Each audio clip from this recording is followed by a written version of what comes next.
तो परमेश्वर के महान और अद्भुत अनुग्रह से ये समय परमेश्वर ने हमको प्रदान किया है कि हम एक बार फिर से इस स्पेशल सेशन के अंदर कुछ स्पेशल बातें परमेश्वर के वचन से सीख सकें, उनको जान सकें। और आज का जो विषय मेरा है जिसके ऊपर हम अपना ध्यान केंद्रित करने का प्रयास करेंगे, वो विषय है परमेश्वर की बुलाहट जो हर एक विश्वासी को परमेश्वर देता है अपनी सेवा करने के लिए। और आज का विषय जब एक बार आपको समझ में आ गया तो जितनी भी दुविधाएं आपके मन मस्तिष्क के अंदर चलती हैं परमेश्वर की बुलाहट को लेकर के, वो सारी दुविधाएं जो हैं वो हमेशा हमेशा के लिए दूर हो जाएंगी। तो आज हम इस विषय के ऊपर अध्ययन करेंगे और हम इस बात को देखेंगे कि क्या परमेश्वर ने सारे के सारे मसीहों को अपनी सेवा के लिए बुलाया है, या परमेश्वर ने सबको बुलाया है लेकिन उसमें से अपनी सेवा करने के लिए परमेश्वर ने लोगों को अलग किया है। हम इस बात के ऊपर अपना ध्यान केंद्रित करेंगे और हम इस बात को भी समझने का प्रयास करेंगे कि वास्तव में यदि परमेश्वर किसी विश्वासी को अपनी सेवा के लिए बुलाता है तो उस बुलाहट को एक विश्वासी कैसे समझ सकता है कि परमेश्वर ने उसको बुलाया है। साथ ही जब परमेश्वर बुला लेता है, अपनी बुलाहट के द्वारा परमेश्वर एक विश्वासी को अपनी सेवा के लिए अलग कर लेता है, सुसमाचार के लिए अलग कर लेता है, तो उसके बाद परमेश्वर क्या मांग करता है उस विश्वासी के जीवन से, उन सब बातों को भी हम आज समझने जा रहे हैं। और जब ये लेसन खत्म होगा तो वास्तव में एक नई इंसाइट आपको मिलेगी। आप समझेंगे कि परमेश्वर की बुलाहट कोई हल्का काम नहीं है, लेकिन परमेश्वर कोई जिम्मेदारी एक विश्वासी को देने से पहले उसको पूरी तरह से तैयार करता है, इक्विप करता है, और उसके बाद वो बड़ी जिम्मेदारी उसके हाथ में देता है। आत्माओं को बचाने की जिम्मेदारी, आत्माओं का पालन पोषण करने की जिम्मेदारी और शैतान का सामना करने की जिम्मेदारी उसको प्रदान कर देता है। तो आज हम इसी विषय के ऊपर अपना ध्यान केंद्रित करेंगे और इस विषय में आगे बढ़ने से पहले कुछ वचन है जो हम पढ़ लेते हैं, जहां से हम अपने आज के इस संदेश की नींव को डाल देंगे, बुनियाद को रख देंगे, और उसके बाद हम धीमे धीमे करके जब इस संदेश के अंदर आगे बढ़ेंगे तो आपको परमेश्वर का काम जो है, जो एक विश्वासी के जीवन में होता है, उस विश्वासी के जीवन में जिसको परमेश्वर अपनी सेवा के लिए अलग कर लेता है, वो आपको समझ में आना शुरू हो जाएगा। तो हम एक स्थल से पढ़ेंगे, रोमियो की पत्री और उसका 8 अध्याय 28 से लेकर 30 वचन मैं आपके सामने पढ़ूंगा। रोमियो की पत्री और उसका 8 अध्याय 28 से लेकर 30 वचन। यहां पर पौलुस जो है वो परमेश्वर की बुलाहट के विषय में कुछ महत्वपूर्ण बात को लिखता है, कुछ महत्वपूर्ण बात को बताता है। पौलुस यहां पर कहता है, हम जानते हैं कि जो लोग परमेश्वर से प्रेम रखते हैं उनके लिए सब बातें मिलकर भलाई ही को उत्पन्न करती हैं, अर्थात उन्हीं के लिए जो उसकी इच्छा के अनुसार बुलाए हुए हैं। क्योंकि जिन्हें उसने पहले से जान लिया है उन्हें पहले से ठहराया भी है कि उसके पुत्र के स्वरूप में हो, ताकि वे बहुत भाइयों में पहलोटा ठहरे। फिर जिन्हें उसने पहले से ठहराया उन्हें बुलाया भी, और जिन्हें बुलाया उन्हें धर्मी भी ठहराया, और जिन्हें धर्मी ठहराया उन्हें महिमा भी दी है। यहां पर पौलुस इन वचनों के अंदर एक बहुत महत्वपूर्ण बात लिखता है।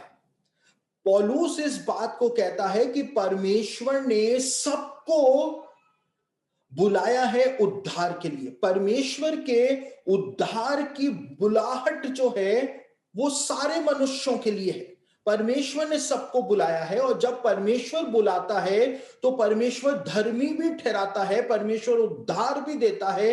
परमेश्वर सारा उद्धार का काम एक व्यक्ति के जीवन के अंदर करता है। लेकिन यहां पर एक बात जो है वो मैं साफ कर देना चाहता हूं कि परमेश्वर ने सबको बुलाया है। ऑल आर कॉल्ड, सब बुलाए गए हैं। लेकिन परमेश्वर की सेवा करने के लिए परमेश्वर ने सबको नहीं बुलाया। लेकिन परमेश्वर की सेवा करने के लिए परमेश्वर ने कुछ लोगों को अलग से बुलाया है। हालांकि ये वचन जो यीशु ने कहा वो इस कॉन्टेक्स्ट में तो नहीं बैठता है, लेकिन हम चाहें तो उसको यहां पर रख करके देख सकते हैं कि यीशु ने कहा बुलाए हुए तो बहुत हैं लेकिन चुने हुए बहुत थोड़े से। हालांकि वो बात यीशु ने दूसरे कॉन्टेक्स्ट में बोली थी, लेकिन यहां पर इस बात को समझने के लिए भी हम उस वचन को यहां पर रख करके देख सकते हैं। परमेश्वर ने सबको बुलाया है, परमेश्वर की बुलाहट सबके लिए है, लेकिन अपनी सेवा के लिए परमेश्वर ने सबको नहीं बुलाया है।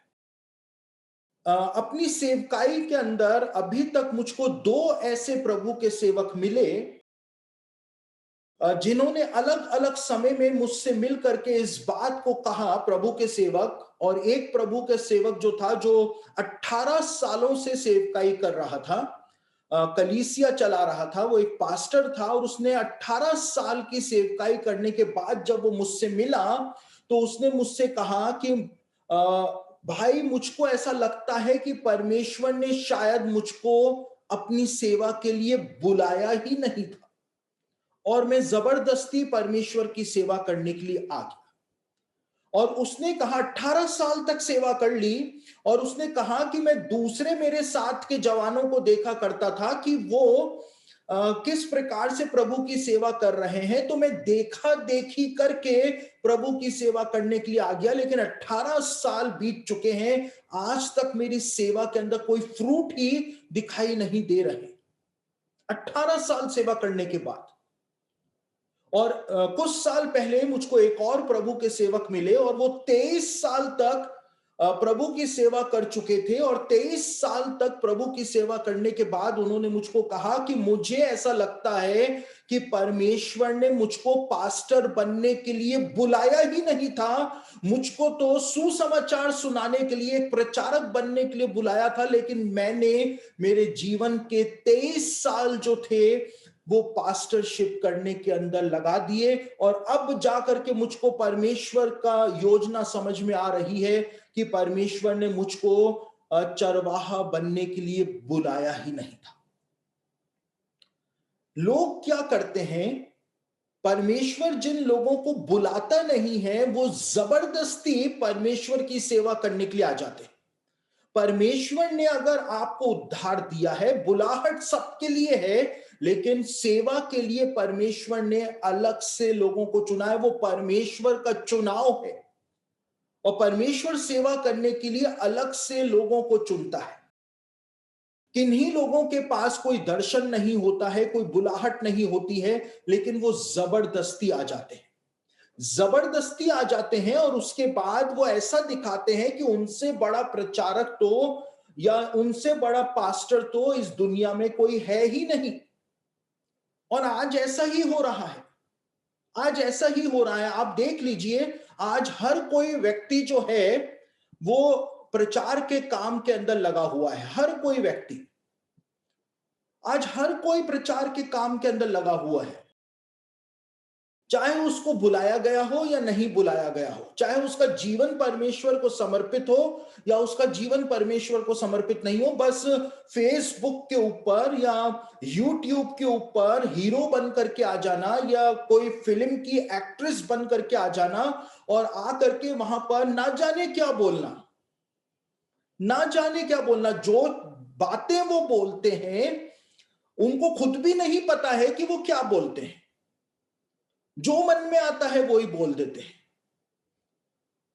और ऐसे लोग जो होते हैं वो दूसरों का हक मारते हैं। कैसे मारते हैं, देखिए यहां पर मैं एक बात आपको बताऊं, जरूरी नहीं है कि पास्टर का बेटा पास्टर ही बने, जरूरी नहीं है कि सुसमाचार प्रचारक का बेटा सुसमाचार प्रचारक ही बने, जरूरी नहीं है कि कोई गॉस्पेल सिंगर का बेटा या बेटी गॉस्पेल सिंगर ही बने, ये जरूरी नहीं है। और आप परमेश्वर के ऊपर जबरन दबाव भी नहीं बना सकते हैं कि प्रभु मेरे जीवन को आपने इस्तेमाल किया, अब मेरे बेटे और मेरी बेटी के जीवन को भी इस्तेमाल कर। ऐसा नहीं होगा। ये परमेश्वर की संप्रभुता है, परमेश्वर की इच्छा है, वो जिसको चाहे उसको चुने। मसीहत के अंदर कोई वंशानुगत पदक्रम जो है वो नहीं चलता है, नहीं चलता है। मूसा के बाद परमेश्वर ने उसके बेटों को नहीं चुना। क्या मूसा के बेटे लायक नहीं थे, लायक थे या नहीं थे, हमको नहीं पता। लेकिन मूसा के बाद अगर वंशानुगत होना चाहिए था तो मूसा के बड़े बेटे को अधिकार मिलना चाहिए था, जो कि नहीं मिला। लेकिन मूसा के बाद परमेश्वर ने यहोशू को इज़राइल का अगुवा बनाया, अपनी सेवा के लिए चुना। शमूएल के बाद परमेश्वर ने शमूएल के बेटों को नहीं चुना, क्योंकि वो तो लुच्चे थे, लिखा हुआ है बाइबल में। तो शमूएल के बाद शमूएल के बेटों को नहीं चुना, पहले शाऊल को चुना। शाऊल के बाद शाऊल के बेटे को नहीं चुना, लेकिन परमेश्वर ने दाऊद को चुना। तो यह परमेश्वर की इच्छा है। अब ना तो मैं और ना आप परमेश्वर से क्वेश्चन पूछ सकते हैं कि प्रभु ऐसा क्यों।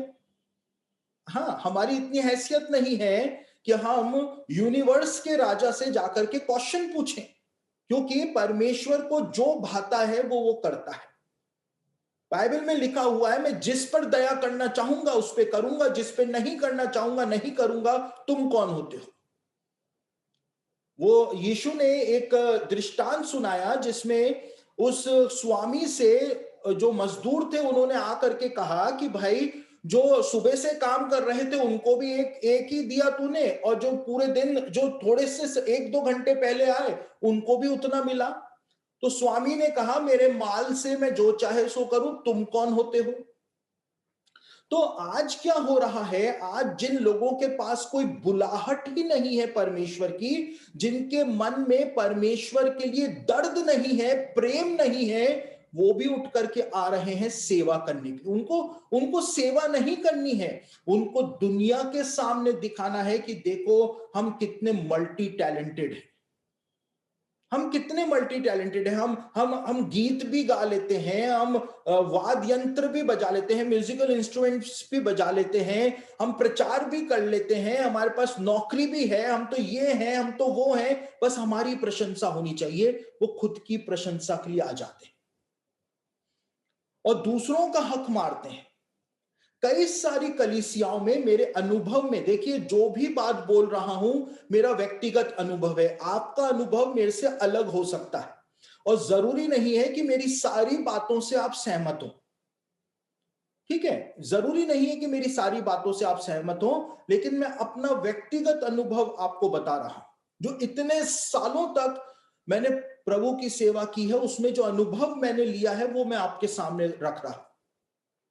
कई सारी कलीसियाओं के अंदर जो प्रभु का सेवक होता है, उसके जो खुद के बच्चे होते हैं, ना तो उनके पास कोई दर्शन होता है, ना ही उनके अंदर कोई टैलेंट होता है, लेकिन उसके बावजूद उनको बाइबल कॉलेज भेजा जाता है। और कलीसिया के अंदर एक जवान है जिसके पास दर्शन है, जिसके पास टैलेंट है, जिसके पास पवित्र आत्मा के वरदान है, उनको उनका हक मारा जाता है और उनको बाइबल कॉलेज या सेमिनरी नहीं भेजा जाता है, और इनके बच्चों को भेजा जाता है, हक मारा जाता है। जो वास्तव में डिजर्व करता है प्रभु के अंदर आगे बढ़ने के लिए, उसका हक मारा जाता है। और देखिए, विलाप गीत के अंदर एक बात लिखी हुई है, एक ऐसी बात लिखी हुई है जिसको अगर हम समझ लें तो किसी का भी हक मारने से पहले हमको 1000 बार सोचना पड़ेगा। बाइबल में विलाप गीत उसका 3रा अध्याय 35 और 36 वचन के अंदर लिखा हुआ है कि किसी पुरुष का हक परमेश्वर के सामने मारना वो परमेश्वर देख नहीं सकता है। किसी भी पुरुष का या किसी भी इंसान का हक परमेश्वर के सामने मारना उसको परमेश्वर बर्दाश्त नहीं करता है। तो जो डिजर्व नहीं करते हैं, जिनको परमेश्वर ने बुलाया ही नहीं अपनी सेवा के लिए, और वो जब जबरदस्ती आते हैं, दूसरों का हक मारते हैं। और देखिए आजकल तो ऐसे भी लोग आ गए हैं, देखिए मैं किसी को भी पॉइंट आउट नहीं कर रहा हूं, मैं सिर्फ एग्जाम्पल दे रहा हूं, मैं कभी किसी की आलोचना नहीं करता। ऐसे भी लोग आ गए हैं, प्रचारक आ गए हैं, क्योंकि उनके पास कोई बुलाहट नहीं है, तो वो दूसरे लोग जो होते हैं, चर्च के जो पास्टर होते हैं, चर्च की जो कमेटी होती है, उनको अप्रोच करते हैं, और अप्रोच करने के बाद कहते हैं कि आप जब अपनी कलीसिया में ये एनुअल कन्वेंशन करा रहे हैं, आत्मिक जागृति सभा जो करवा रहे हैं, तो आप उनको मत बुलाइए जिनको आप बुला रहे हैं, लेकिन आप हमको बुला लीजिए, आपको हमको बुलाने में ये फायदा जो है वो आपको हो जाएगा। समझ रहे, दूसरे का हक मारना, जो वास्तव में डिजर्व करता है, जिसको परमेश्वर भेजना मांग रहा है, उस कलीसिया को झिंझोड़ने के लिए, जगाने के लिए, वो उसको तो रोक देते हैं, और जिनके पास कोई भी दर्शन नहीं है, कुछ भी नहीं है उनके पास देने के लिए, वो वहां पर पहुंच जाते हैं जुगाड़ बिठा करके।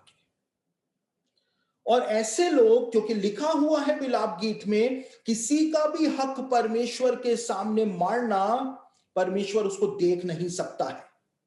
तो ऐसे लोग सीधे तौर पर अपने आप को परमेश्वर का विरोधी बनाते हैं। तो परमेश्वर की बुलाहट सबके लिए है, सबको परमेश्वर ने बुलाया है, लेकिन अपनी सेवा के लिए परमेश्वर ने सबको नहीं बुलाया। अब आपका विचार मुझसे अलग हो सकता है, लेकिन यह मेरा विचार है कि परमेश्वर ने अपने सेवा के लिए लोगों को वो चुनता है और उनको अलग करता है, उनको अलग करता है। देखिए आज से कई साल पहले, और मेरे साथ तो ऐसा होता रहता है, कई सारे जवान मेरे पास आते हैं, और आज से कई साल पहले एक जवान मुझको मिला, और उसने कहा कि अब मैं बस प्रभु की फुल टाइम सेवा करने के लिए आ रहा हूं। तो मैंने उसको कहा आप किन के साथ जुड़ करके, या किन पास्टर साहब के साथ, किस कलीसिया के साथ जुड़ करके सेवा करेंगे? तो उसने कहा मैं इंडिपेंडेंट मिनिस्ट्री करूंगा। बहुत अच्छी बात है। और मैंने कहा फिर आप मतलब आपका किस तरह से आपने सोचा है, आपने क्या अपनी योजना बनाई है? तो उसने कहा कि मैं तो फेथ मिनिस्ट्री करूंगा, यानी कि मेरे मेरे मेरे जो जीवन यापन होगा वो फेथ मिनिस्ट्री से होगा, यानी कि मैं विश्वास करूंगा परमेश्वर कौवों को भेज देगा और मुझको खाना खिला देगा। मैंने कहा ये भी अच्छी बात है। देखिए जब तक कोई मुझसे सलाह मांगता नहीं है तो मैं कभी सलाह देता नहीं हूं। फ्री की सलाह मैं कभी भी नहीं देता हूं, क्योंकि जो फ्री की चीजें होती हैं उसकी वैल्यू नहीं होती। इसलिए मैं जब तक कोई मुझसे सलाह मांगता नहीं है तो मैं देता भी नहीं हूं। उसके बाद कई साल बाद वही जवान जो था वो मुझको मिला, और मुझको उसने उस समय तक विवाह भी कर लिया था, उसकी संतान भी उत्पन्न हो गई थी, और अब वो मुझसे वापस मिला और मुझको कह रहा कि पास्टर साहब आप मेरी कहीं नौकरी लगवा दीजिए। और मैंने उससे कहा कि नौकरी क्यों, आप तो प्रभु की फुल टाइम सेवा करने के लिए आए थे। तो उसने कहा कि नहीं, मैं बड़ा फाइनेंशियल क्राइसिस में चल रहा हूं, और मेरे घर के अंदर बहुत फाइनेंशियल प्रॉब्लम चल रही है। तो मैंने उनको कहा, मैंने कहा आप तो फेथ मिनिस्ट्री की बात कर रहे थे। तो उसने कहा हाँ मैं बात तो कर रहा था, लेकिन ऐसा हो नहीं पाया पास्टर साहब। तो आपकी तो इतनी जान पहचान है, आप कहीं ना कहीं मेरी मेरी नौकरी जो है वो लगवा दीजिए, किसी भी संस्था में लगवा दीजिए, मैं कैसा भी काम कर लूंगा, लेकिन आप बस मेरी नौकरी लगवा दीजिए। परमेश्वर जिनको बुलाता है, जिसको सेवकाई करने की बुलाहट परमेश्वर देता है, उसको कभी भी दूसरों के सामने हाथ फैलाने की नौबत परमेश्वर नहीं आने देता है, क्योंकि सारी जिम्मेदारी उस समय परमेश्वर की होती है। परमेश्वर का दास कभी भी किसी के सामने अपने हाथ नहीं फैलाता है। सारी जिम्मेदारी परमेश्वर की होती है, क्योंकि वो परमेश्वर की सेवा करने के लिए आया है। रिस्पॉन्सिबिलिटी सारी परमेश्वर की है।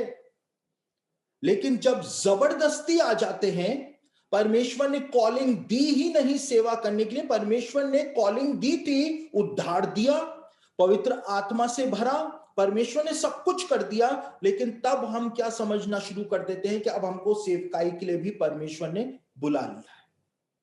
और आज यही नैरेटिव पूरे भारत के अंदर चल रहा है, और भारत में क्या, पूरे विश्व के अंदर यही नैरेटिव चल रहा है, यही नैरेटिव चल रहा है।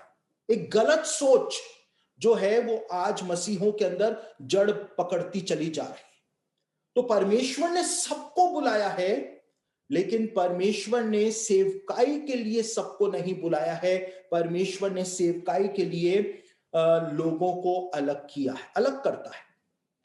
अब ये बुलाहट जो परमेश्वर की है, वो आपको दर्शन के द्वारा भी मिल सकती है। परमेश्वर आपको कोई दर्शन प्रदान करे और अपनी बुलाहट आपको दे दे। ये बुलाहट जो है वो पवित्र आत्मा आपके मन के अंदर ऐसी ऐसी तीव्र इच्छा उत्पन्न कर दे सेवकाई की, उसके द्वारा भी हो सकती है।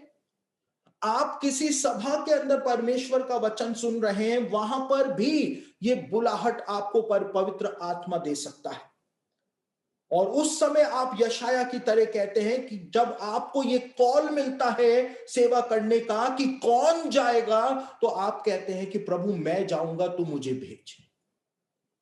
ये इच्छा, दर्द देख करके दर्द होना कि परमेश्वर का काम खराब हो रहा है, परमेश्वर को मेरी जरूरत है, इस काम को मैं सही करूंगा, वो दर्द जब आपके अंदर होगा कि आत्माओं को देख करके कि कैसे पाप के अंदर आत्माएं नाश हो रही हैं, वो दर्द जब आपके अंदर होगा, तो परमेश्वर की बुलाहट फिर आपके लिए आएगी।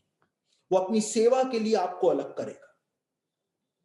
लेकिन जब दर्द ही नहीं है, जब परमेश्वर से प्रेम ही नहीं है, उसके वचन से प्रेम नहीं है, वचन तो पढ़ते हैं नहीं, वचन तो पढ़ते हैं नहीं, लेकिन फेसबुक के ऊपर लाइव आकर के और संदेश दे रहे हैं, वचन के ऊपर लाइव आकर के संदेश दे रहे हैं।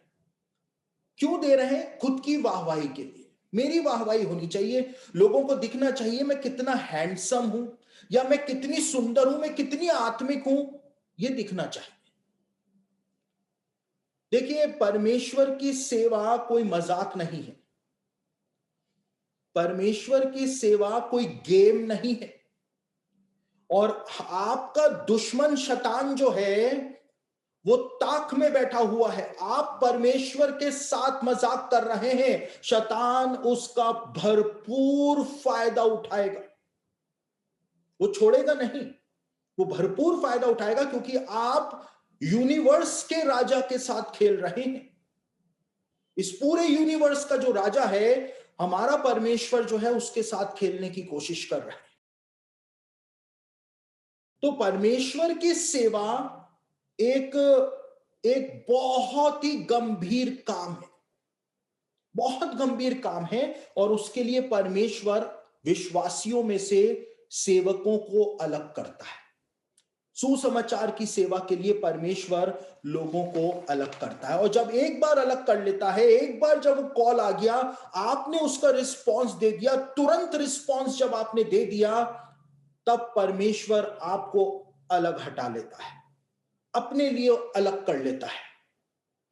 और जब परमेश्वर आपको अपने लिए अलग कर लेता है, उसके बाद सबसे पहली चीज जो आपको करनी है, वो ये करनी है कि आपको अपनी बुलाहट को पहचानना है कि परमेश्वर ने आपको कौन सी सेवा करने के लिए बुलाया है। भाई, क्या आपको पास्टर बनने के लिए बुलाया है, इवेंजलिस्ट बनने के लिए बुलाया है, या आपको परमेश्वर ने भविष्यवक्ता बनने के लिए बुलाया है, शिक्षक बनने के लिए बुलाया है? किसके लिए परमेश्वर ने बुलाया है? पहला कुरिन्थियों और उसका 12 अध्याय और उसका 28 से लेकर 31 वचन जब आप पढ़ें, तो वहां पर पौलुस ने बताया है कि परमेश्वर की सेवा जो है उसमें अलग अलग प्रकार की सेवाएं हैं, और अलग अलग व्यक्तियों को अलग अलग सेवा दे करके परमेश्वर ने कलीसिया के लिए नियुक्त किया। सबको पास्टर बनने के लिए नहीं बुलाया है, सबको प्रचारक बनने के लिए नहीं बुलाया है, सबको भविष्यवक्ता बनने के लिए, सबको प्रेरित बनने के लिए नहीं बुलाया है। चलिए एक बात मैं आपको बताता हूं, एक एग्जाम्पल मैं आपको देता हूं। पौलुस ने भी वो एग्जाम्पल दिया, वही एग्जाम्पल दे रहा हूं लेकिन दूसरे तरीके से दे रहा हूं। परमेश्वर यदि मनुष्य का शरीर बनाता और पूरे शरीर को आंख बना देता, पूरा शरीर आंख होता, यहां से लेकर हमारे पैर तक हमारा पूरा शरीर अगर आंख होता, तो फिर हम खाना कैसे खाते? हम सूंघते कैसे? आंख से तो सूंघा नहीं जाता। फिर हम चखते कैसे? हम सुनते कैसे? हम चलते कैसे अगर पूरा शरीर ही आंख होता, या पूरा शरीर ही दांत होता, पूरा शरीर ही नाक होता, तो फिर दूसरे काम हम कैसे करते? पौलुस ने भी ये एग्जाम्पल दिया, और पौलुस भी इसी बात को कहता है कि जिस प्रकार से शरीर के अंदर अलग अलग अंग होते हैं और अलग अलग अंगों के अलग अलग काम होते हैं, उसी प्रकार से परमेश्वर ने भी कलीसिया के अंदर अलग अलग सेवकाइयां जो हैं, सेवा जो है वो प्रदान की है, और उन सेवा को करने के लिए परमेश्वर ने अलग अलग मनुष्यों को, विश्वासियों को, सेवकों को नियुक्त किया है। पौलुस भी इसी बात को कहता है। तो सबको परमेश्वर ने पास्टर बनने के लिए नहीं बुलाया है, सबको परमेश्वर ने प्रचारक बनने के लिए नहीं बुलाया है, सबको परमेश्वर ने भविष्यवक्ता बनने के लिए नहीं बुलाया है, लेकिन अलग अलग सेवा अलग अलग लोगों को परमेश्वर ने प्रदान करी है ताकि मसीह की देह उन्नति पाने पाए। तो पास्टर की भी एक सेवा होती है। आपकी बुलाहट क्या है? क्या परमेश्वर ने आपको पास्टर बनने के लिए बुलाया है? पास्टर बनने के लिए बुलाया है तो आपके अंदर दूसरे विश्वासियों के लिए दर्द जो है वो पाया जाए। अगर आपके लिए दूसरे विश्वासियों के लिए मन में दर्द ही नहीं है, तो आप कभी भी एक सक्सेसफुल पास्टोरल मिनिस्ट्री नहीं कर सकते। पास्टर का दिल जो है वो सबसे अलग होता है। पास्टर का दिल ऐसा होता है, देखिए पास्टर की सेवा करना आसान नहीं है, और मैं तो परमेश्वर का धन्यवाद करता हूं कि परमेश्वर ने मुझको पास्टर बनने के लिए नहीं बुलाया किसी कलीसिया का, मुझको दूसरी सेवा दी परमेश्वर ने, क्योंकि पास्टर की सेवा सबसे कठिन सेवा होती है, क्योंकि जो मसीही लोग होते हैं वो उनके बीच में सेवा करता है। देखिए पास्टर जो कलीसिया का होता है, उसको कितनी बार कलीसिया के लोग कुछ भी बोल जाते हैं, कुछ भी बोल जाते हैं, लेकिन उसके बावजूद पास्टर उनके घर में विजिट करने जाते हैं, पास्टर उनके घर के अंदर प्रार्थना करने जाते हैं। जब कोई बीमार हो जाता है, कितने ही पास्टर को गालियां बक लेते हैं, उसको बदनाम कर लेते हैं, लेकिन उसके बावजूद उनके हर दुख में, हर सुख में कलीसिया का पास्टर जा करके सहभागी होता है, उनके साथ रहता है, उनको मॉरल सपोर्ट देता है, आत्मिक तौर से संभालता है। तो पास्टर की सेवा जो है वो वही व्यक्ति कर सकता है जिसके दिल में भेड़ों के लिए दर्द हो। हर कोई नहीं कर सकता है, हर कोई प्रचारक नहीं बन सकता है। प्रचारक बनने के लिए बहुत हिम्मत की जरूरत होती है, बहुत हिम्मत की जरूरत होती है। हर कोई शिक्षक नहीं बन सकता है, मसीही शिक्षक, मसीही टीचर नहीं बन सकता है, क्योंकि टीचर बनने के लिए प्रचारक से भी ज्यादा हिम्मत की जरूरत होती है, क्योंकि चाहिए होती है, क्योंकि वो मसीहों को खरी खोटी बातें सुनाता है। वो शिक्षक का काम होता है। शिक्षक अपने स्टूडेंट्स को फटकार लगाता है। संडे स्कूल की भी एक सेवा होती है जिसको हम कलीसिया में बहुत हल्का आंकते हैं।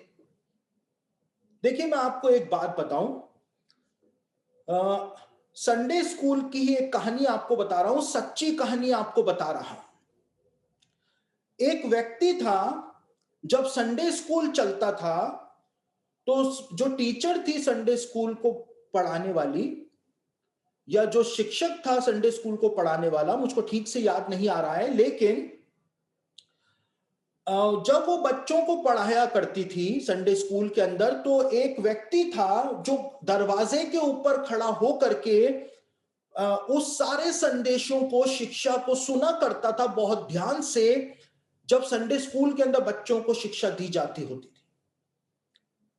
और संडे स्कूल के उस शिक्षक की शिक्षा को सुन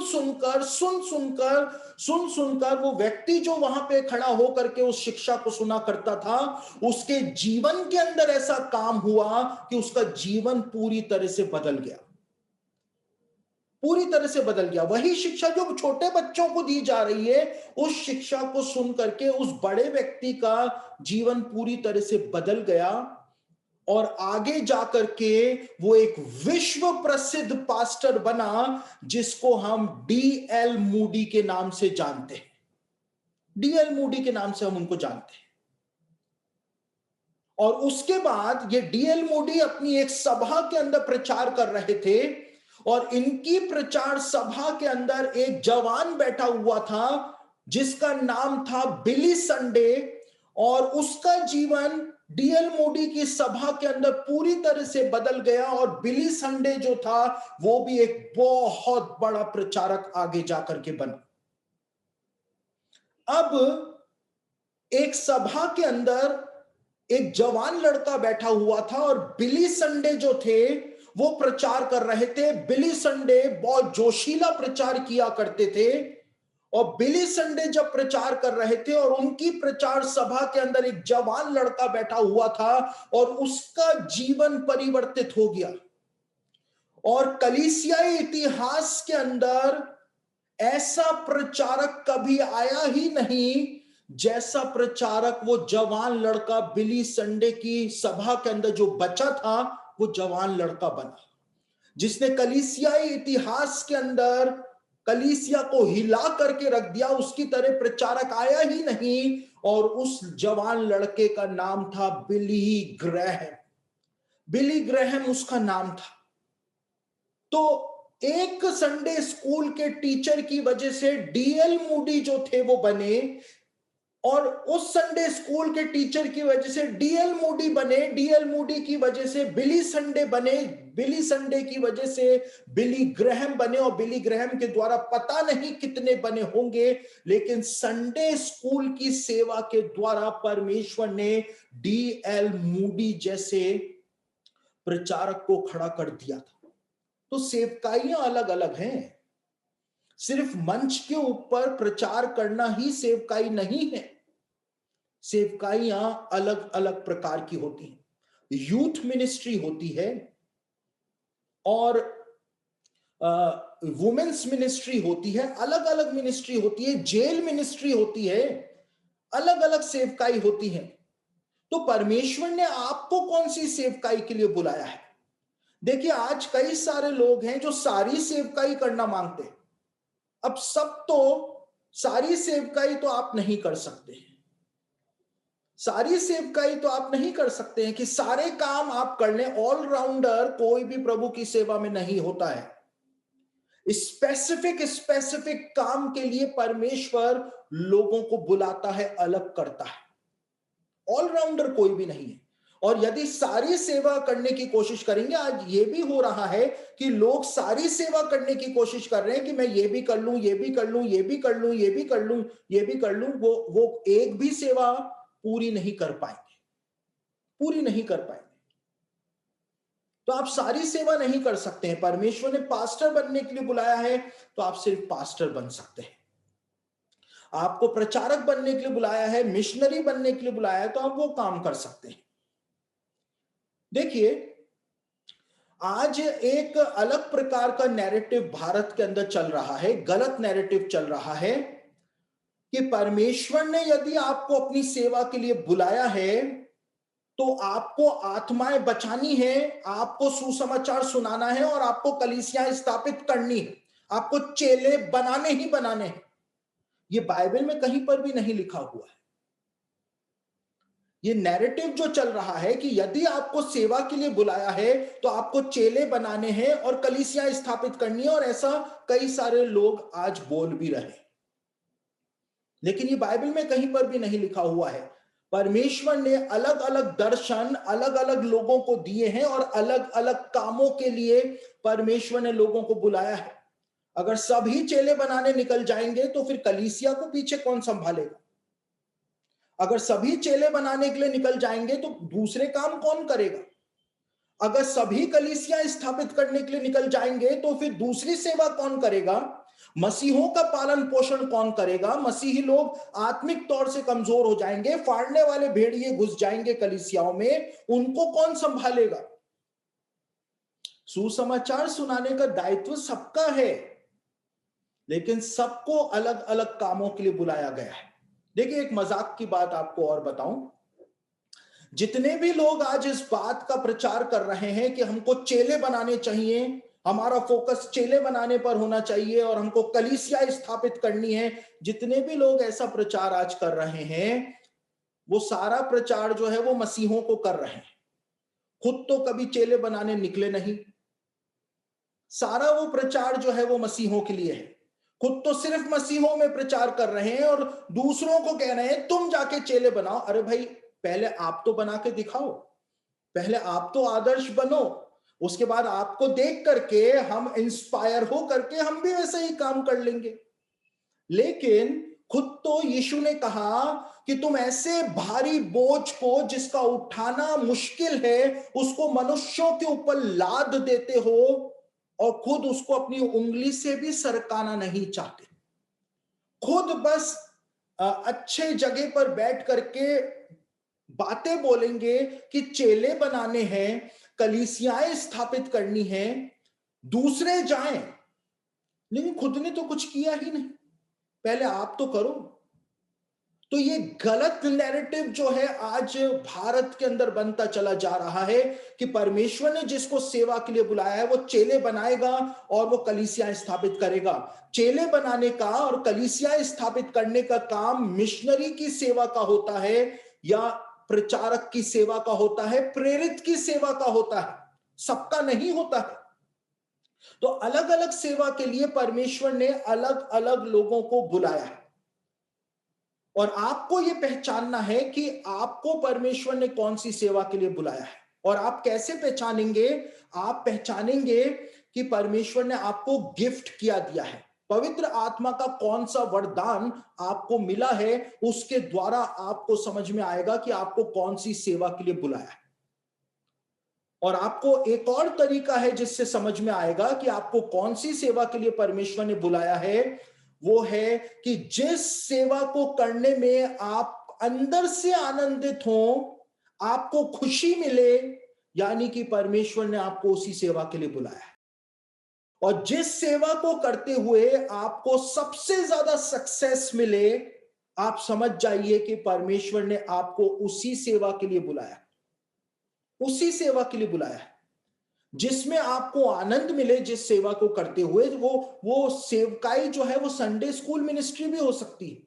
जरूरी नहीं है कि सब मंच के ऊपर बड़े चमक धमक के अंदर आकर के प्रचार करें वो ही सेवा है, नहीं। लेकिन संडे स्कूल की सेवा को, जिसको हम सबसे हल्के में लेते हैं, वो सबसे महत्वपूर्ण सेवा है। वहां पर हम अपने बच्चों की नींव जो है वो डालते हैं। तो अलग अलग प्रकार से परमेश्वर अलग अलग लोगों को बुलाता है और जरूरी नहीं है कि परमेश्वर ने सिर्फ आपको प्रचारक बनने के लिए ही बुलाया है या सिर्फ भविष्यवक्ता बनने के लिए ही बुलाया है। कभी कभी पवित्र आत्मा मिनिस्ट्रीज का कॉम्बिनेशन भी बिठाता है, मिनिस्ट्रीज का कॉम्बिनेशन भी बिठाता है। कैसे बिठाता है? दूसरा तिमुथियुस और उसका पहला अध्याय और उसके 11वें वचन के अंदर पौलुस एक बात कहता है। दूसरा तिमुथियुस उसका पहला अध्याय उसके 11वें वचन में पौलुस कहता है कि मैं प्रचारक, प्रेरित और उपदेशक हूं। परमेश्वर ने मुझको प्रचारक बनाया है, प्रेरित बनाया है और उपदेशक बनाया है। यानी कि पवित्र आत्मा ने पौलुस की सेवकाई जो थी उसमें 3 सेवाओं का कॉम्बिनेशन बनाया था। पौलुस जो था वो प्रेरित होने के साथ साथ प्रचारक भी था और प्रेरित और प्रचारक होने के साथ साथ पौलुस जो था वो उपदेशक भी था। यानी मिनिस्ट्री का कॉम्बिनेशन भी कभी कभी पवित्र आत्मा बनाता है। यानी कि हो सकता है कि आप किसी कलीसिया के पास्टर हो, लेकिन पास्टर होने के साथ साथ किसी दूसरी सेवा में भी परमेश्वर आपको इस्तेमाल कर सकता है, कॉम्बिनेशन बिठा सकता है। मैं मेरा उदाहरण दूं तो मैं एक बाइबल शिक्षक हूं, लेकिन बाइबल शिक्षक होने के साथ साथ मेरी मिनिस्ट्री का कॉम्बिनेशन पवित्र आत्मा ने एक और बनाया है। मैं एक बाइबल शिक्षक होने के साथ साथ एक सुसमाचार प्रचारक भी हूं। तो मेरी सेवा के अंदर आपको दो कॉम्बिनेशन जो हैं वो जुड़े हुए दिखाई देंगे। मैं बाइबल शिक्षक भी हूं और मैं सुसमाचार प्रचारक भी हूं। तो ये कॉम्बिनेशन जो है वो पवित्र आत्मा बिठाता है, लेकिन वो पवित्र आत्मा का काम है आपको ये पहचानना है कि प्राइमरी आपको क्या सेवा परमेश्वर ने प्रदान करी। जिस सेवा के अंदर आप सबसे ज्यादा सक्सेसफुल होंगे और जिस सेवा को करते हुए आप अंदर से आनंदित होंगे, उसी सेवा के लिए परमेश्वर ने आपको बुलाया। आप सब काम नहीं कर सकते। मैं जेल मिनिस्ट्री भी कर लूं, मैं चेले भी बना लूं, मैं कलीसियाएं भी स्थापित कर लूं, सुसमाचार का प्रचार भी कर लूं, मैं ही भविष्यवक्ता बन जाऊं, मैं ही चंगा करने वाला बन जाऊं, मैं ही ये कर लूं, मैं ही वो कर लूं। आप सब कुछ नहीं कर सकते हैं। जो काम परमेश्वर ने आपके लिए ठहराया है, आप सिर्फ वही कर सकते हैं, सिर्फ वही कर सकते हैं। और जब एक बार आपको समझ में आ जाए कि आपको किस सेवा के लिए परमेश्वर ने बुलाया है, आप उसी काम के अंदर लग जाइए, उसी काम में लग जाइए। अब अगली बात यह आती है कि परमेश्वर की बुलाहट जब एक व्यक्ति के लिए होती है, तो परमेश्वर हमेशा जब भी किसी व्यक्ति को बुलाता है तो वो काम करते हुए बुलाता है, नौकरी करते हुए बुलाता है, ताकि वो व्यक्ति अपना सब कुछ छोड़ करके परमेश्वर की सेवा के अंदर आ जाए। देखिए, कई सारे लोग इस बात को कहते हैं कि मेरी नौकरी नहीं लग रही है, यानी कि मुझको ऐसा लगता है कि परमेश्वर मुझे अपनी सेवा के लिए बुला रहा है। नौकरी नहीं लगी तो लगता है कि परमेश्वर मुझे अपनी सेवा के लिए बुला रहा है। देखिए, निठल्लों के लिए परमेश्वर की सेवा में कोई जगह नहीं है। वो निठल्ले पहले ही कुछ नहीं कर पाए तो यहां पर आकर के और क्या कर लेंगे। बाइबल का इतिहास आप देखें तो बाइबल के इतिहास में परमेश्वर ने जब भी किसी सेवक को बुलाया तो हमेशा काम करते हुए ही उसको बुलाया था, नौकरी करते हुए बुलाया था। आमोस भविष्यवक्ता की पुस्तक को आप पढ़ेंगे तो खुद आमोस भविष्यवक्ता इस बात को कहता है कि मैं तो गूलर के पेड़ों का छाटने वाला था, लेकिन यहोवा ने मुझको वहां से उस काम को छुड़ा करके बुला लिया और कहा कि मेरी प्रजा से भविष्यवाणी कर। आमोस जो था वो काम करता था, नौकरी करता था, गूलर के पेड़ों को छाटने वाला था। परमेश्वर ने दाऊद को बुलाया, दाऊद जो था वो भेड़ बकरियों को चराने वाला था, काम काज करता था। भाई, जिस समय एलीशा की बुलाहट हुई उस समय एलीशा जो था वो खेत में काम कर रहा था बैलों के साथ। तो जिसको भी परमेश्वर बुलाता है, जिसको भी परमेश्वर बुलाहट देता है, तो परमेश्वर उसको काम करते करते सब कुछ छोड़ करके आने की बुलाहट दे देता है। और एक बार जब परमेश्वर की बुलाहट आती है तो हमको तुरंत रिस्पॉन्स देना होता है। यीशु ने कहा, मेरे पीछे चले आओ, और वो अपना सब कुछ छोड़ करके उसके पीछे हो लिए, सब कुछ छोड़ करके। जब परमेश्वर का कॉल आता है तो वो सब कुछ छुड़वा करके बुला लेता है, और इस समय परमेश्वर सारा प्रबंध करता है, सारा प्रबंध करता है कि आपको किसी के सामने हाथ फैलाने की नौबत ना आ जाए। आपका परिवार अच्छे से, आपके परिवार का पालन पोषण अच्छे से हो, आपके पास कोई कमी ना हो, भरपूरी का जीवन आपका रहे। ये सारी जिम्मेदारी परम प्रधान की होती है, क्योंकि हम परम प्रधान की सेवा करने के लिए आए हैं। देखिए, जो भारत सरकार की सेवा करते हैं तो भारत सरकार ध्यान रखती है कि हमारी सेवा जो करते हैं, हमारे जो सेवक हैं यानी जो पब्लिक सर्वेंट हैं, उनको किसी भी चीज की कमी ना आ जाए। तो यहां पर तो हम सर्वशक्तिमान के सेवक हैं, उसने अपनी नौकरी करने के लिए, अपनी सेवा करने के लिए जब हमको बुलाया, तो वो सब चीजों का फिर ध्यान रखता है, सब चीजों का। वो किसी भी चीज की कमी नहीं आने देता है। अब आपको किसी के पास जा करके कहने की जरूरत नहीं पड़ेगी कि पास्टर जी मेरी कहीं नौकरी लगा दो, सब कुछ गड़बड़ हो गया। आपको कहने की जरूरत नहीं पड़ेगी, कहने की जरूरत नहीं पड़ेगी, क्योंकि अब सारी जिम्मेदारी जो है वो परमेश्वर की है। परमेश्वर के एक दास हुए, इंग्लैंड के वो थे, उनका नाम था स्मिथ विगल्सवर्थ। और स्मिथ विगल्सवर्थ की सेवा के बारे में आप जितना जानेंगे उतना हैरान हो जाएंगे। इतना सामर्थ्य के साथ परमेश्वर ने स्मिथ विगल्सवर्थ को इस्तेमाल किया था।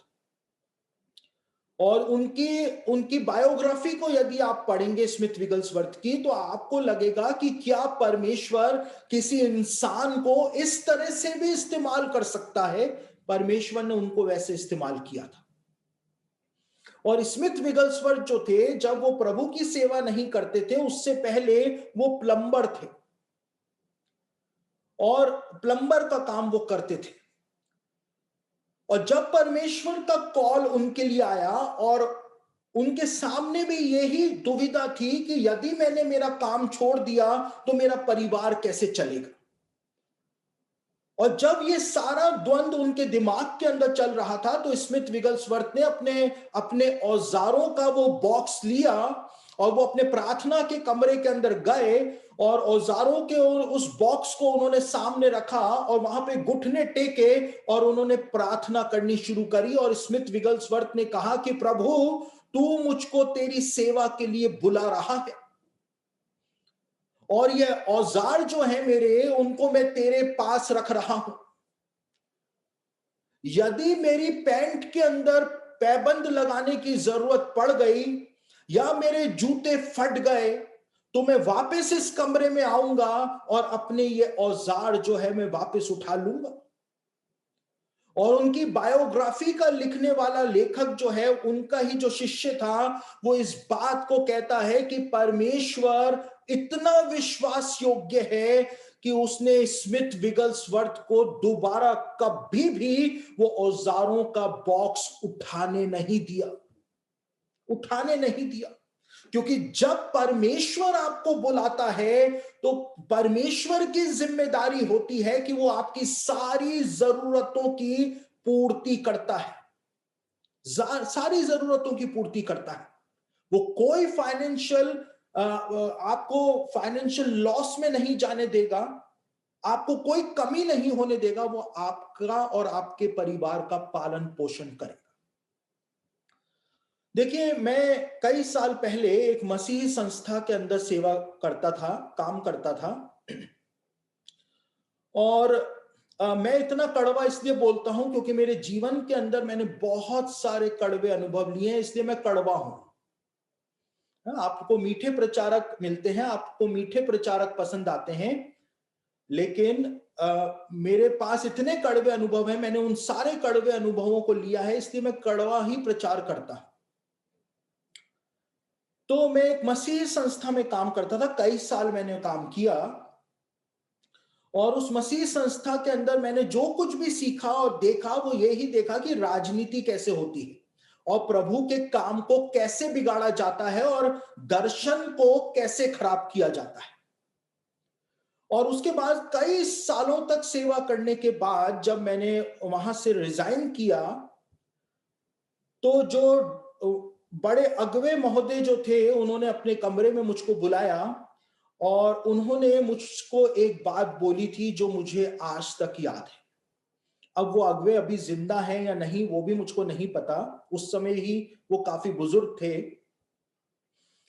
लेकिन उन्होंने मुझको कहा था कि जब जब मैंने उनको रिजाइन दे दिया, 1 महीने का नोटिस दे दिया, तो उन्होंने मुझको कहा था कि जब भूखा मरेगा तो वापस से हमारे ही पास आकर गिड़गिड़ाएगा। और उन्होंने ये बात मुझको बोल दी और मैं वो बात सुन करके अ, अपने घर चला गया। और जब मैं अपने कमरे के अंदर था, तो मैंने ऑफिस से आने के बाद एक ही प्रार्थना परमेश्वर से करी थी। और मैंने परमेश्वर से कहा था कि प्रभु मेरा कभी अपमान मत होने देना, मेरा कभी अपमान मत होने देना। और परमेश्वर इतना विश्वास योग्य है कि उस दिन से लेकर आज तक परमेश्वर ने मेरा कभी भी अपमान नहीं होने दिया।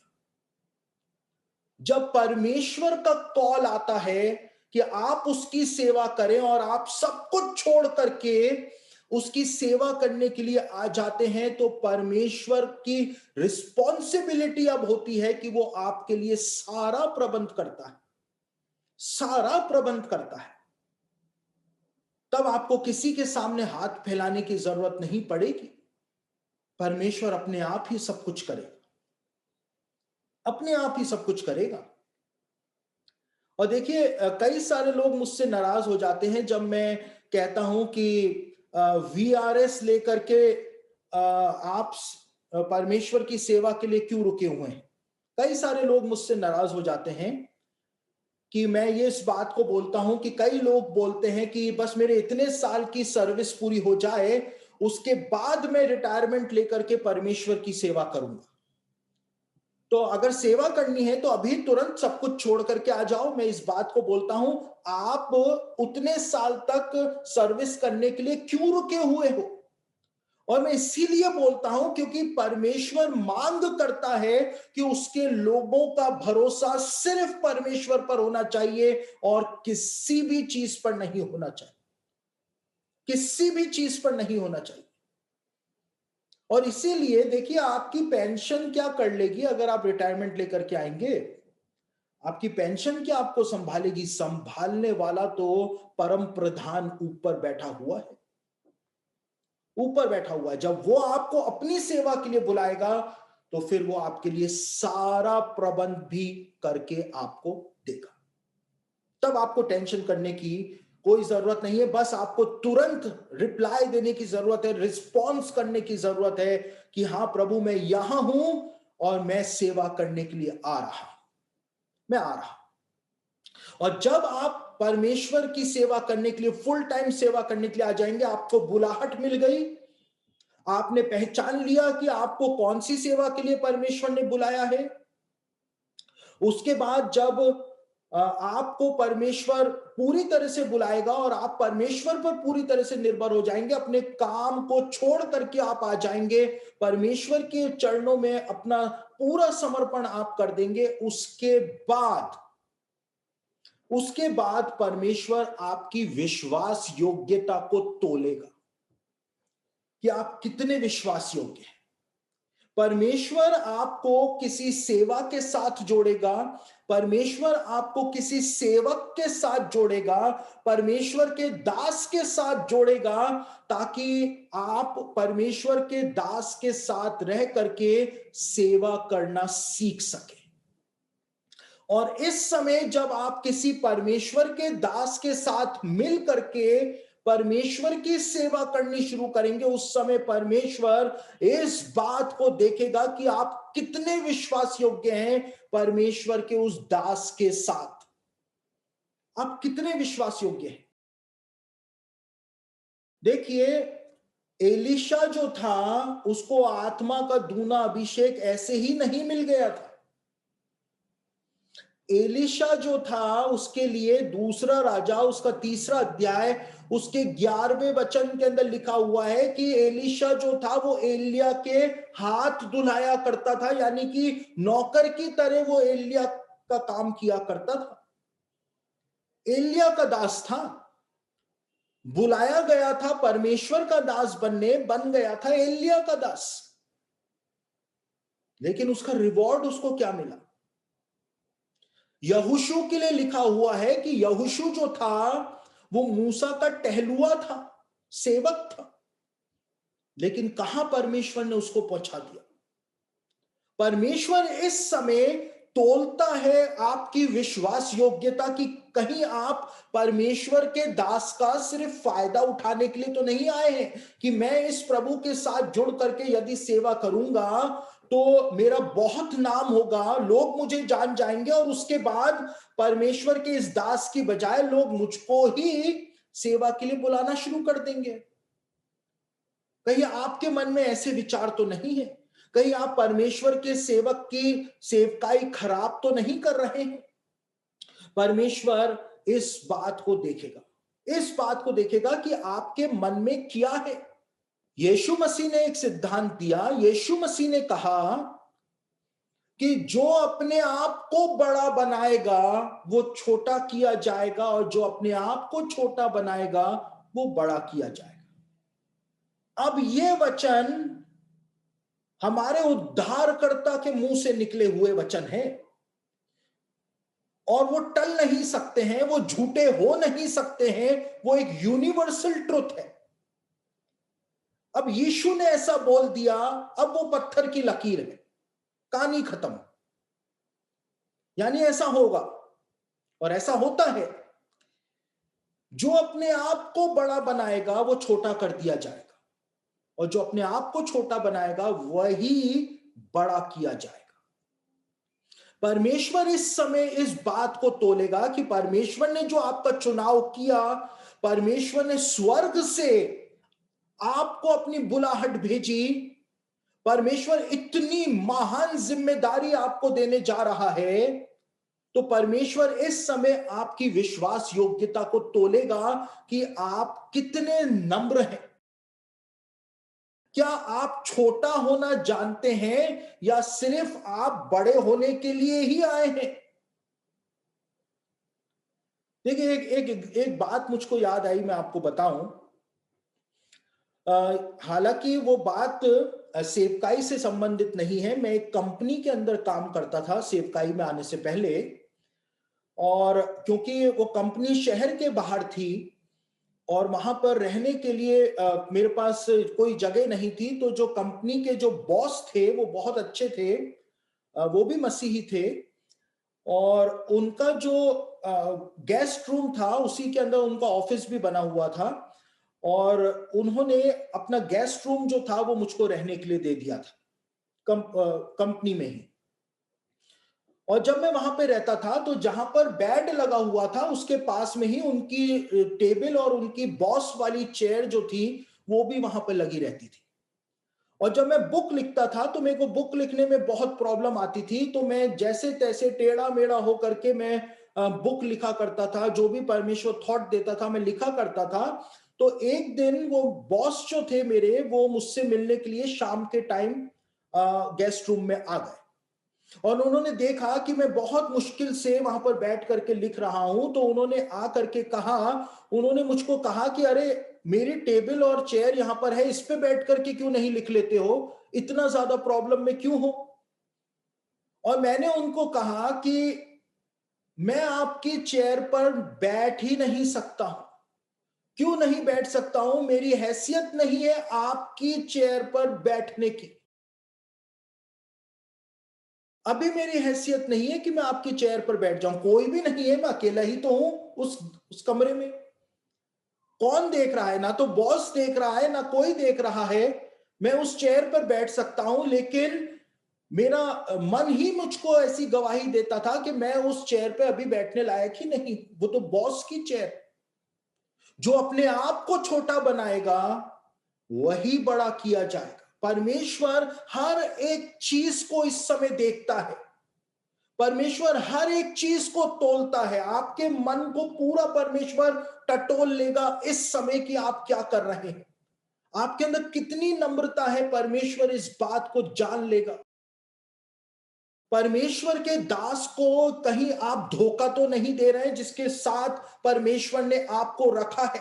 और यदि आप परमेश्वर के दास को धोखा दे करके और उस टाइम पीरियड को छोड़ करके जो परमेश्वर ने ठहराया है कि आप परमेश्वर के इस दास के साथ जुड़ करके सेवा करें, उस टाइम पीरियड में यदि आप उस परमेश्वर के दास को धोखा दे करके चले जाएंगे अपनी सेवा, अपनी इंडिपेंडेंट सेवा करने के लिए, तो कहानी वहीं पर ही खत्म हो जाएगी, वहीं पर ही कहानी खत्म हो जाएगी।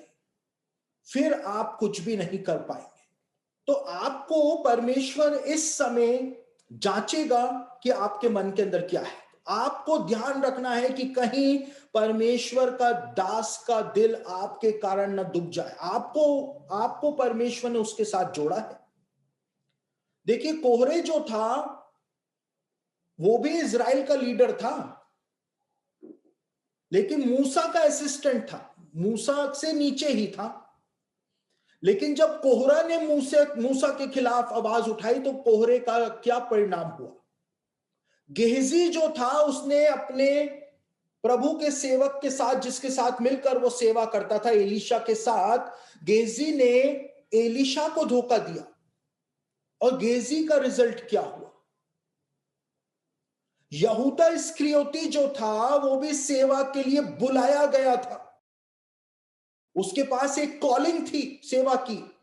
यीशु ने उसको चुना था भीड़ में से,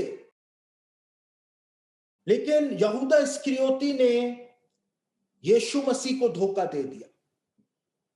और यहूदा का परिणाम क्या हुआ? और यीशु ने यहूदा के लिए जो बात बोली वो बहुत भयानक बात है। यीशु ने कहा कि यदि उसका जन्म ही ना होता तो बहुत भला होता।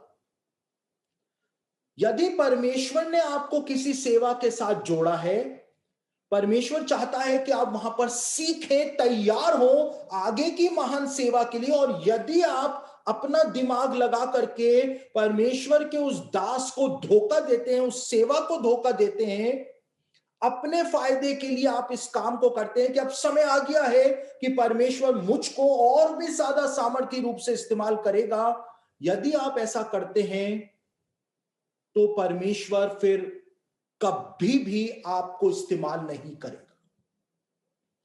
तब कभी भी परमेश्वर आपके जीवन को इस्तेमाल नहीं करेगा यदि आपने ऐसा कर दिया। देखिए, परमेश्वर अपने दासों की इज्जत रखना जानता है। जानता है कैसे? एलीशा के ऊपर आत्मा का दूना अभिषेक था, यानी वही आत्मा जो एलिया पर था, उसका दूना अभिषेक एलीशा के ऊपर था। अब एलिया जो था उसने अपनी सेवकाई में कुल 7 आश्चर्य कर्म किए थे, और आत्मा का दूना अभिषेक एलीशा के पास था, यानी कि सीधे सीधे उसने आत्मा का दूना अभिषेक पाया था, तो उसको 14 आश्चर्य कर्म करने ही करने थे। क्योंकि एलिया ने 7 आश्चर्य कर्म किए थे, तो एलीशा को 14 करने ही थे। लेकिन जब एलीशा की मृत्यु हुई, उस समय तक उसने सिर्फ 13 आश्चर्य कर्म ही किए थे। और आत्मा का दूना अभिषेक उसके पास था। हमेशा इस बात पर सवाल या निशान उठता रहता कि यदि आत्मा का दूना अभिषेक एलीशा के पास था तो वो 14 आश्चर्य कर्म क्यों नहीं कर पाया? परमेश्वर अपने दास की इज्जत का ख्याल उसकी मृत्यु के बाद भी रखता है।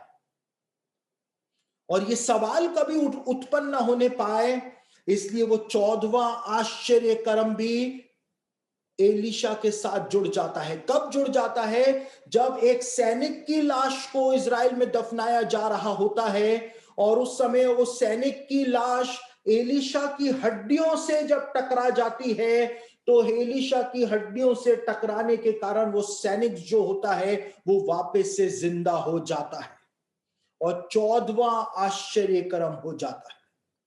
परमेश्वर अपने दास की इज्जत का ख्याल रखता है, और इसीलिए परमेश्वर तोलता है कि परमेश्वर ने जिसके साथ आपको जोड़ा है, आप उसके प्रति कितने विश्वास योग्य हैं। आप कितना वेट कर सकते हैं? जब तक मूसा की सेवा खत्म नहीं हुई, तब तक यहोशू की सेवा शुरू नहीं हुई थी। जब तक एलीशा की सेवा खत्म नहीं हुई, तब तक एलीशा की सेवा शुरू नहीं हुई थी। आप कितना वेट कर सकते हैं? देखिए, जरूरी नहीं है कि आपको जिस प्रभु के सेवक के साथ परमेश्वर ने जोड़ा है, जब तक कि उसकी सेवा खत्म नहीं हो परमेश्वर आपको इस्तेमाल ना करे, ऐसा जरूरी नहीं। हो सकता है आपको मिशनरी बनने के लिए परमेश्वर ने बुलाया है, और एक टाइम पीरियड तक परमेश्वर ने आपको इस प्रभु के सेवक के साथ जोड़ करके रखा, लेकिन जब वो टाइम पीरियड पूरा हो गया तो परमेश्वर आपको सेवा करने के लिए कहीं और भेज देगा, कहीं और भेज देगा। लेकिन वो टाइम में आप कितना वेट कर पा रहे हैं, परमेश्वर उस बात को देखता है। देखिए, परमेश्वर के एक दास हुए, अब उनकी मृत्यु हो चुकी है। उनका नाम था लेस्टर सुमरेल। और लेस्टर सुमरेल जो थे, उन्होंने अपनी पुस्तक जब लिखी तो उस पुस्तक के अंदर उन्होंने इस बात को लिखा कि एक बहुत माने हुए प्रभु के दास थे जिनका नाम था रेवरेंड हॉवर्ड कार्टर। और रेवरेंड हॉवर्ड कार्टर जो थे, उनके साथ मिल करके लेस्टर सुमरेल जब एक जवान लड़का था तो उनके साथ जुड़ करके सेवा करना चाहता था।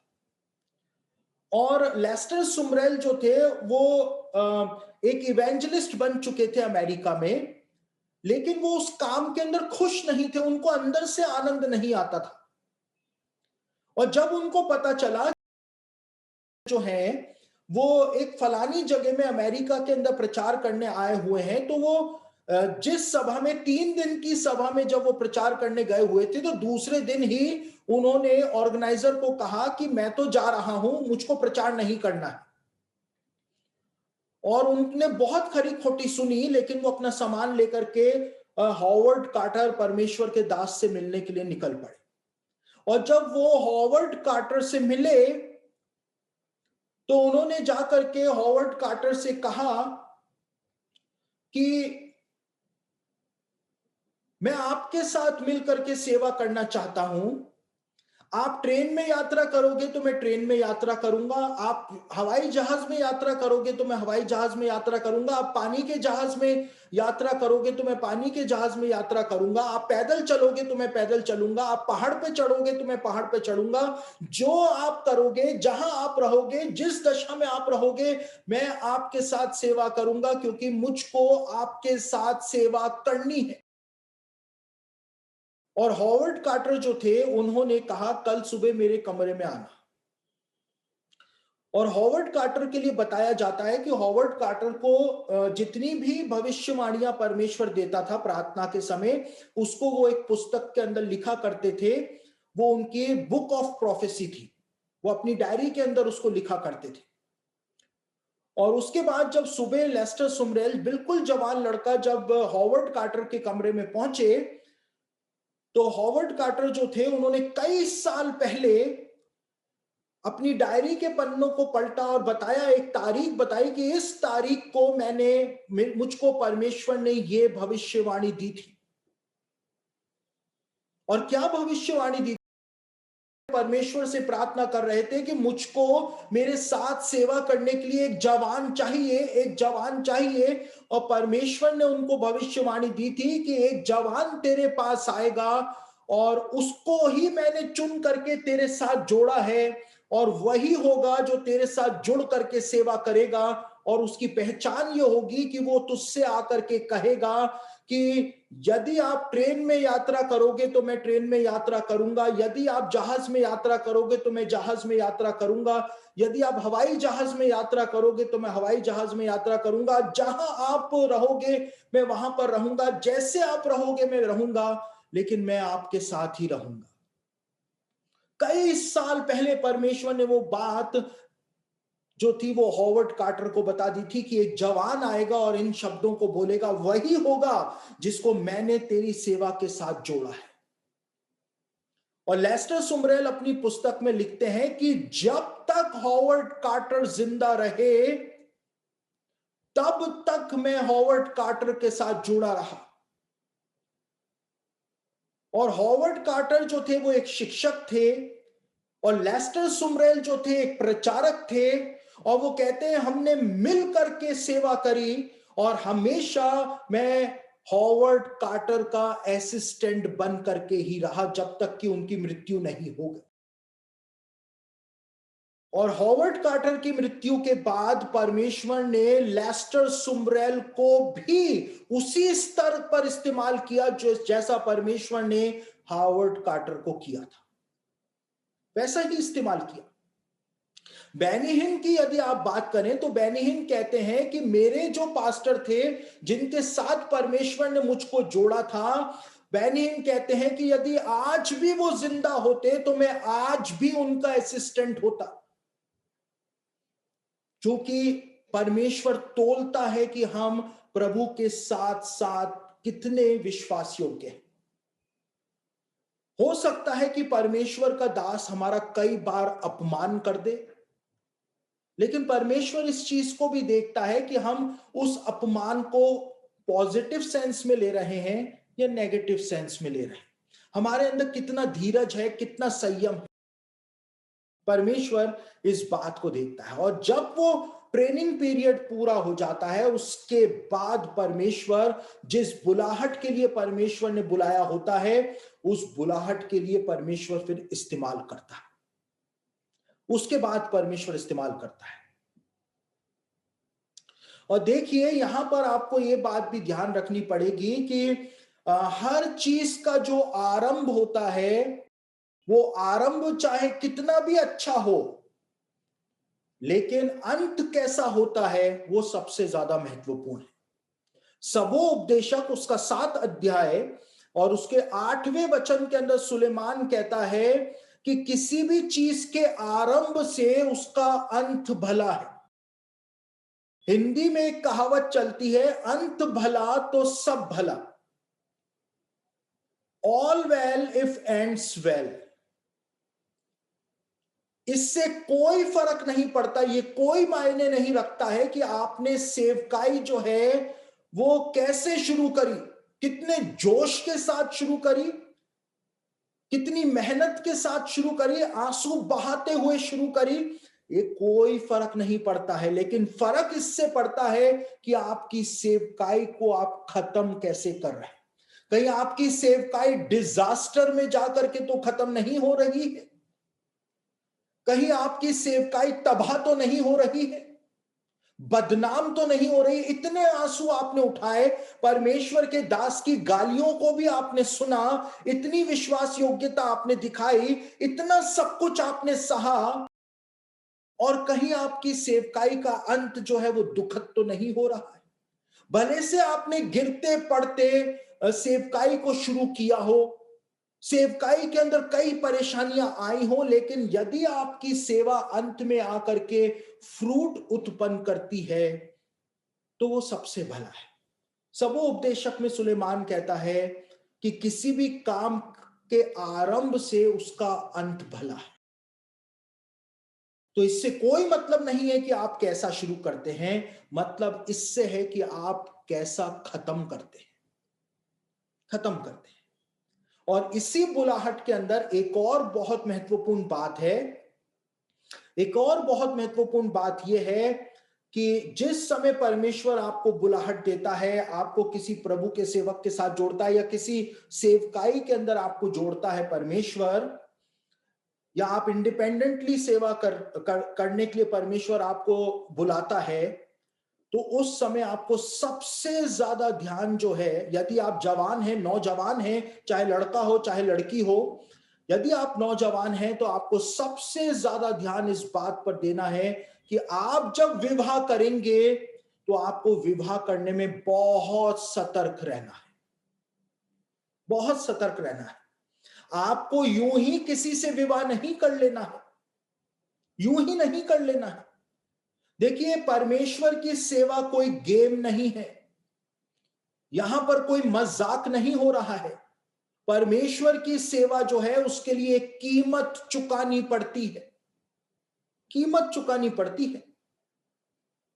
तो जब एक नौजवान लड़के को परमेश्वर ने बुलाया, एक नौजवान लड़की को परमेश्वर ने अपनी सेवा के लिए बुलाया, तो अब ये हमारी रिस्पॉन्सिबिलिटी बनती है कि हमको अपने उस जीवन साथी का जब हम चुनाव करते हैं तो हमको ये देखना है कि क्या हमारा जीवन साथी उस बुलाहट में जो परमेश्वर ने हमको दी है, उस बुलाहट में फिट बैठ रहा है या नहीं बैठ रहा है। आप जीवन साथी का चुनाव करके और परमेश्वर की बुलाहट को उसमें फिट करने की कोशिश करेंगे तो वो काम नहीं करेगा, ये फंडा काम नहीं करेगा। लेकिन आपको परमेश्वर की बुलाहट में देखना है कि वो जीवन साथी फिट बैठ भी रहा है या नहीं बैठ रहा है, क्योंकि कीमत चुकानी पड़ेगी उस जीवन साथी को भी। सेवकाई की कीमत दोनों को चुकानी है, पति पत्नी दोनों को चुकानी है। जब बिली ग्रैहम महीनों महीनों के लिए प्रचार सभाओं में होते थे दुनिया के अंदर, तो उनकी वाइफ जो थी रूथ, वो इस बात को लिखती है कि मैंने कीमत चुकाई है। बिली ग्राहम तो प्रचार करने दुनिया के देशों में चले जाते थे, लेकिन बच्चों को बड़ा करने की कीमत रूथ ग्राहम कहती है मैंने चुकाई है। महीनों महीनों के बाद मुझे मेरे पति से मिलने को मिलता था, एक कीमत चुकाई है मैंने। और इसी वजह से बिली ग्राहम कहते हैं कि रूथ यदि नहीं होती तो मैं कभी दुनिया के देशों में जाके प्रचार ही नहीं कर पाता, मेरे बच्चों को कौन संभालता। ओरल रॉबर्ट्स का नाम आपने सुना होगा, और ओरल रॉबर्ट्स इस बात को कहते हैं कि यदि मेरी पत्नी नहीं होती तो मैं कभी भी परमेश्वर की इतनी बड़ी सेवा नहीं कर पाता, क्योंकि मेरी पत्नी जो है वही सब कुछ संभालती थी। मैं तो कई कई हफ्तों के लिए बाहर चला जाता था। तो आपको जब परमेश्वर बुलाता है, आप नौजवान हैं, आपको परमेश्वर ने अपनी सेवा के लिए जब बुला लिया, तो अब आपको जब विवाह करना है तो आप देखें कि आपकी बुलाहट क्या है, और उस बुलाहट के अंदर कौन सा व्यक्ति फिट हो रहा है, आपको उससे विवाह करना है। आप इसलिए विवाह ना करें क्योंकि वो जो है वो आपसे बहुत अच्छी तरह से बात करती है, वो बहुत अच्छी है, वो बहुत सुंदर है, इसलिए आप उससे शादी ना कर लें। या वो बहुत हैंडसम है, टॉल डार्क और हैंडसम है, इसलिए उससे शादी ना कर लें। दूसरी लड़कियां जो हैं वो उससे शादी करने के लिए मरे चले जा रही हैं, और वो मुझसे विवाह करना चाह रहा है, इसलिए आप उससे शादी ना कर लें। आप देखें कि जो स्वर्गीय बुलाहट परमेश्वर ने आपको दी है, क्या वो उसमें फिट बैठ भी रहा है या नहीं बैठ रहा है, वरना बाद में बहुत बड़ी प्रॉब्लम हो जाएगी। मैं आपके विवाह को बचा रहा हूं, बाद में बहुत बड़ी प्रॉब्लम हो जाएगी। देखिए, जब मैंने विवाह नहीं किया था तो उस समय में महीनों महीनों प्रचार सभाओं के अंदर रहता था, और उस समय लोग मुझको ये ताना मारा करते थे, ये बात बोला करते थे कि एक बार आपकी शादी हो जाए फिर देखते हैं कि आप कितने महीने बाहर रहते हैं, आप तो एक महीने भी बाहर नहीं रह पाएंगे। और मैं भी उन बातों को सुन के डरा करता था कि कहीं विवाह करके मैं फंस ना जाऊं, क्योंकि मुझको बहुत छोटी उम्र में परमेश्वर ने बहुत ही ज्यादा इस्तेमाल करना शुरू कर दिया था, और मेरी सेवकाई को परमेश्वर ने बहुत ही ज्यादा ऊंचा उठाना शुरू कर दिया था। तो मैं विवाह करने से डरता था कि कहीं मेरी सेवकाई जो यहां पर है, कहीं मैं विवाह कर लूं तो वो सेवकाई जो है वो नीचे ना आ जाए, इसलिए मैं विवाह करता ही नहीं था, बस विवाह को मैं टालता चला जा रहा था। और मैं ऐसे जीवन साथी की तलाश में था वो जो उस बुलाहट के अंदर फिट बैठ सके, जो बुलाहट परमेश्वर ने मुझको दी है। मैं महीनों महीनों के लिए अगर बाहर चला जाऊंगा तो पीछे कोई मेरी पत्नी जो होगी वो मेरी जान की दुश्मन बन जाएगी, जीना मुश्किल कर देगी, इसलिए मैं विवाह करता ही नहीं था, उस बात को टालता रहा। लेकिन जब एक सही जीवन साथी मुझको मिला, और जब मैंने विवाह किया, तो मैं आपको बताऊं कि जब मेरा विवाह हो रहा था तो विवाह से पहले भी मैं कई महीने के लिए प्रचार सभाओं के अंदर था, और विवाह से 3 दिन पहले ही मैं घर पे आया था। और मेरे पिताजी जो थे उन्होंने मुझको फोन करके पूछा था कि भाई शादी करनी है तो घर तो आओ, कब तक प्रचार करते रहोगे, करनी तो है ना। और फिर मैं विवाह से 3 दिन पहले घर आया, और आपको जान करके हैरानी होगी कि लोग इस बात को बोला करते थे कि शादी के बाद आप 1 महीने बाहर रह करके दिखाना। मेरी शादी के 3 दिन बाद ही मैं 1 महीने के लिए फिर से प्रचार सभाओं में चला गया था। परमेश्वर ने मुझको वो जीवन साथी का चुनाव करके दिया जो मेरी बुलाहट के अंदर फिट बैठ सके। और मेरी सेवकाई जो यहां पर थी, और मैं सोचा करता था यदि मैंने विवाह कर लिया तो वो सेवकाई कहीं नीचे ना आ जाए, लेकिन जब मैंने विवाह किया तो मेरी सेवकाई जो यहां पर थी, परमेश्वर उसको उठा करके और भी ऊपर ले गया, और भी ऊपर ले गया। सही जीवन साथी का चुनाव करना बहुत ही ज्यादा जरूरी है। परमेश्वर ने आपको बुलाया है। परमेश्वर ने आपको बुलाया है और अब परमेश्वर चाहता है कि आप अपनी बुलाहट पूरी करें। और जब आप अपनी बुलाहट पूरी करेंगे तो अंत भला तो सब भला। आपको अपनी बुलाहट पूरी करनी है। आपको परमेश्वर के बुलाहट के साथ गेम नहीं खेलना है। आपको ध्यान रखना है कि किसी परमेश्वर का दास का दिल आपकी वजह से ना दुख जाए। जिसके साथ परमेश्वर ने आपको जोड़ा, कहीं उसकी वजह उस परमेश्वर का दास का दिल आपकी वजह से टूट ना जाए। इस बात का आपको ध्यान रखना पड़ेगा। और परमेश्वर वो समय आ जाएगा जब आपका ट्रेनिंग पीरियड पूरा हो जाएगा। परमेश्वर को जितना उस प्रभु के दास से आपको सिखाना था, परमेश्वर सिखा चुका। उसके बाद परमेश्वर अपने आप आपको एक अलग सेवा के लिए ले जाएगा और आपको इस्तेमाल करना शुरू करेगा। और जब आप विश्वास योग्य रहेंगे, उस बुलाहट में स्थिर रहेंगे, वो पवित्र बुलाहट जिससे परमेश्वर ने हमको बुलाया, तो परमेश्वर आपको फिर सामर्थी दास के रूप में इस धरती के ऊपर इस्तेमाल करेगा। तो परमेश्वर ने सबको बुलाया है, लेकिन सेवकाई के लिए परमेश्वर ने सबको नहीं बुलाया है। और इसी बात को याकूब की पत्री में लिखा हुआ है। याकूब भी कहता है कि हम में से बहुत सारे उपदेशक ना बने। उसने सलाह दी है कि सब उपदेशक बनने की कोशिश ना करो। तो परमेश्वर की बुलाहट को समझें। आपके जीवन के लिए परमेश्वर की बुलाहट क्या है? किस सेवा के लिए आपको बुलाया है? आपकी बुलाहट में उसने किन सेवाओं का कॉम्बिनेशन बनाया है? एक कॉम्बो पैक आपके लिए परमेश्वर ने कौन सा रखा है? वो सब कुछ आप जानेंगे। आप नम्र बने रहिए, इंतजार करते रहिए परमेश्वर के समय। जो व्यक्ति ये बातें आपको बोल रहा है, इंतजार करने के लिए बोल रहा है, धीरज धरने के लिए बोल रहा है, जो व्यक्ति आपको ये बातें बोल रहा है, वो सबसे ज्यादा उतावली करने वाला व्यक्ति था। मैं जो ये बातें आपको बोल रहा हूं, मेरे अंदर इतनी उतावली थी, कोई धीरज नहीं था, लेकिन परमेश्वर ने मुझको तोड़ तोड़ करके इतना धीरज भर दिया कि अब मेरे धीरज से मेरे दोस्त परेशान हैं। सेवकाई में मेरे जो मित्र हैं, वो मेरे धीरज से परेशान है। वो अपना माथा पकड़ लेते हैं कि कितना धीरज आपके अंदर भरा हुआ है। परमेश्वर जब किसी को तैयार करता है तो पूरी तरह से तैयार करता है। एक पूरा पैकेज बना करके वो सामने लेकर के आता है और लोग उसको देख करके फिर हैरान हो जाते हैं कि परमेश्वर ने इस व्यक्ति को किस प्रकार से तैयार किया है। और ये सिर्फ परमेश्वर ने मेरे साथ नहीं किया है, ये सिर्फ परमेश्वर बिली ग्रैहम के साथ नहीं करता है, ये सिर्फ बेनी हिन के साथ नहीं किया है, लेकिन ऐसा परमेश्वर आप में से हर एक के साथ करने के लिए तैयार है, यदि आप उस पवित्र बुलाहट के लिए उसको रिस्पॉन्ड करते हैं।